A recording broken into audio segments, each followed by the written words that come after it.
Hello and welcome back. Today we are diving into my beloved Blood Angels. It's a longer video, so feel free to use the chapter timestamps in the description below if you want to skip ahead. So sit back, relax, and let's dive right in. The Blood Angels have defended the Imperium from its very earliest days.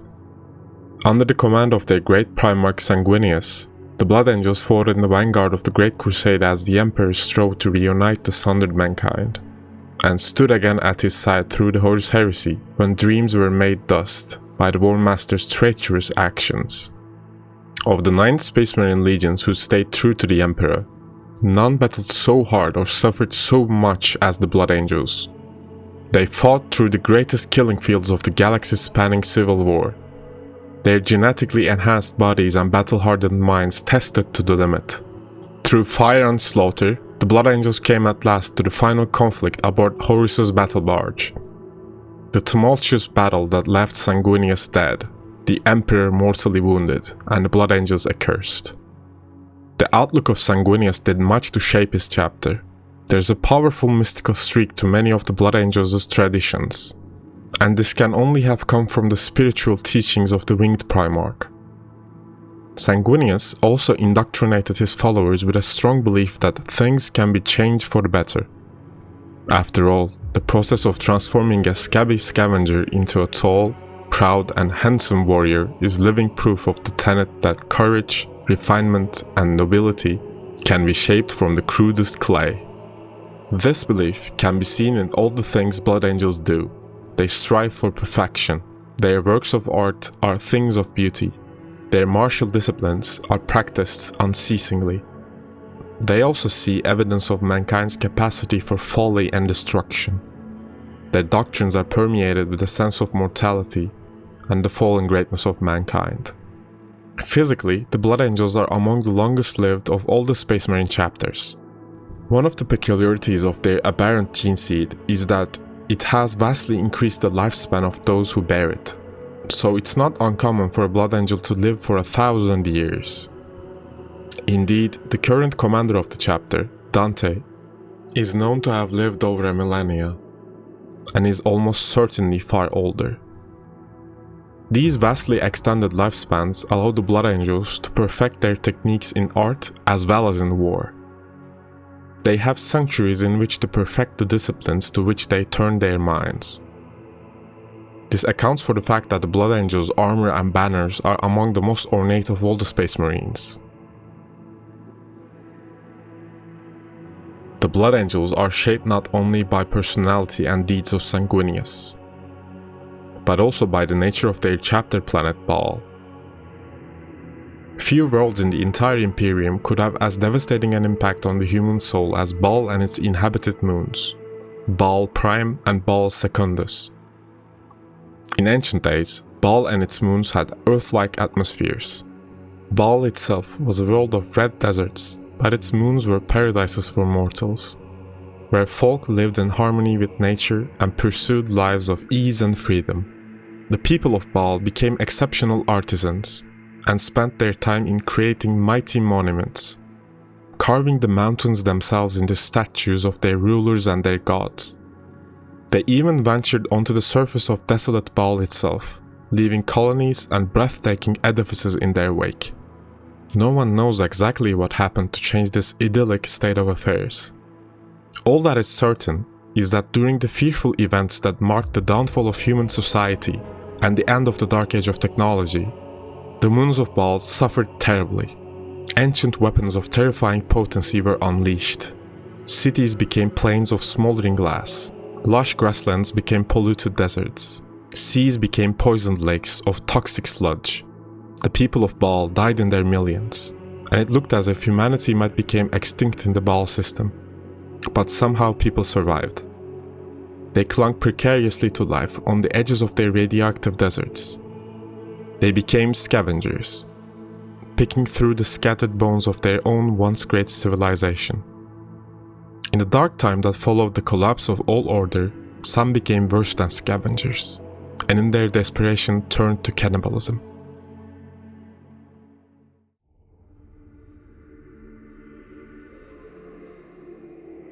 Deep within the psyche of every blood angel is destructive yearning, a battle fury, and blood hunger that must be held in abeyance in every waking moment. Few battle brothers can hold this red thirst in check unceasingly. It is far from unknown for blood angels to temporarily succumb to its lure at the height of battle. The red thirst is the blood angels' darkest secret and greatest curse, but it is also their greatest salvation, for it brings with it a humility and understanding of their own failings, which make them truly the most noble of the Space Marines. The fate of those unfortunates overtaken completely by the red thirst is known only to the chapter itself. There are tales of a secret chamber atop the tower of 𝕬𝖵𝖵𝖕 on Baal, and of howling cries that demand blood of the living, but none are willing to say for certain what secrets lie hidden in this haunted, desolate place. Blood angels are unique among Space Marines in that deeply ingrained in their gene seed is the encoded experience of their Primarch. And most deeply imprinted of all is the memory of Sanguinius' final battle with Horus. Sometimes, on the eve of battle, an event or circumstance will trigger this race memory, and the battle brother's mind is suddenly wrenched into the distant past. The black rage overcomes the blood angel, as the memories and consciousness of Sanguinius intrude upon his mind, and dire events 10,000 years old flood into the present. A warrior overcome with black rage appears half mad with fury. He is unable to distinguish past from present, and does not recognize his comrades. He may believe he is Sanguinius upon the eve of his destruction, and the bloody battles of Horus' heresy are raging all around him. Such a battle brother stands at the end of his travails, for his path leads only to the Death Company, where he and the chapter's other damned souls will fight one final battle in Sanguinius' name.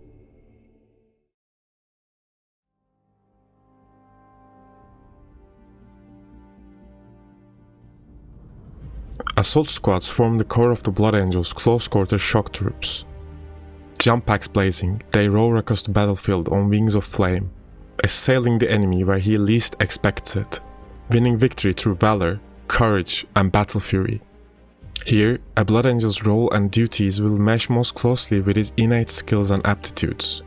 An Assault Marine's mission is to overwhelm the enemy at close quarters, so there are far fewer dangers in assigning a hot-headed young blood here than to a more nuanced or tactically flexible assignment.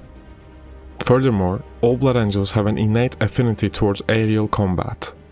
The Primarch's heirs share a love of flight that is impossible for another to understand.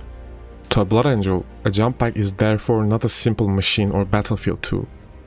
It is an extension of their physical form, a manifestation of the spiritual bond between Primarch and Scion. Blood Angels follow the Codex Astartes in their helmet colors and squad markings. Assault and other close support brethren wear the distinct yellow helmet. Right shoulder denotes the company, generally a colored blood drop per force you are matching. The squad markings are denoted in the right knee pad. For this particular marine, I chose the 2nd Company 7th Squad. I chose 𝕬𝖗𝖙 Desert for the yellow on the helmet, with Psychorax bronze for the gold trims and Warpstone glow for the lenses. The armor color is red. Company, chapter and squad markings placed appropriately.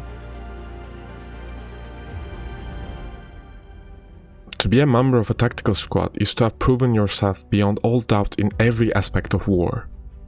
Only when a Blood Angel has proven his worth will he earn his place amongst the chapter's tactical marines. For a Blood Angel in particular, to aspire to service in a tactical squad is to marshal the necessary control over the rage within. To act accordingly to the situation at hand, rather than heed the chained beast in his soul. Most tactical marines carry a bolt gun, the merciless weapon of death upon which the Imperium was founded. The squad's fearsome amount of anti-personnel firepower is inevitably complemented by a special weapon. Each Blood Angel in a tactical squad is fully trained and capable with every weapon that their squad can be called upon to field. Here is a tactical marine from the 2nd Company, 4th Squad.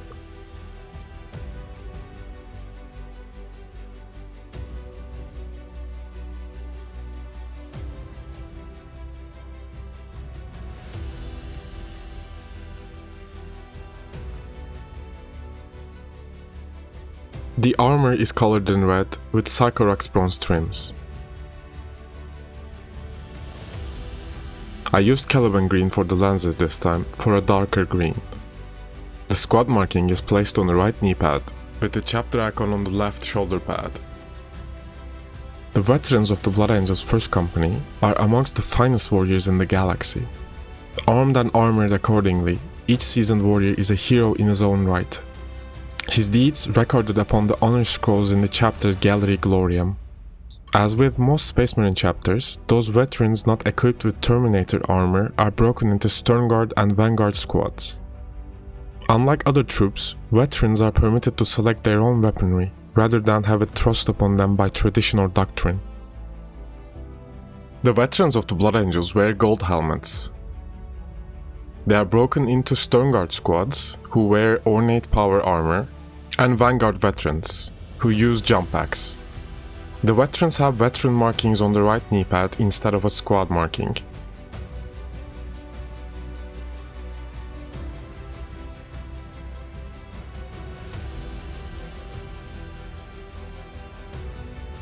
I used the Auric Armor Gold for the helmet gold, and Caliban Green for the lenses. The armor is again in the red color, and the gold trims are Sycorax bronze. The veteran markings on the knee pad are white on black.